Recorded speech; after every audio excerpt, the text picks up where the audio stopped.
All right, we're working on the wiring rescue on this F-150. We just got to the back doors and took the back doors apart. Anybody that works on these trucks a lot knows that the car comes with 5x7 or 6x8s, and then there's not a lot of clearance behind the speaker. The problem is, if you make adapters, it pushes the speaker too far out and interferes with the door panel.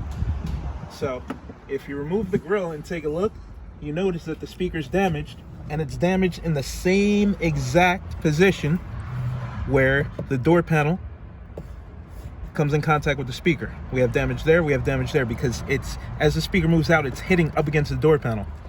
So you can either cut the door and move the speaker back a 1/4 inch.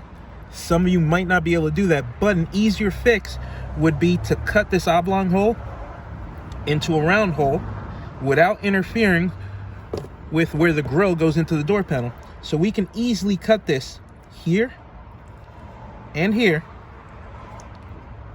The grill will still snap in place, and then the speaker won't hit the door panel anymore. Now, it's a $500 set of speakers destroyed because the installer didn't take the time to just look, physically look. It's hard to see with the grill on, but there's no screws to remove the grill. You just bend it out and snap it off.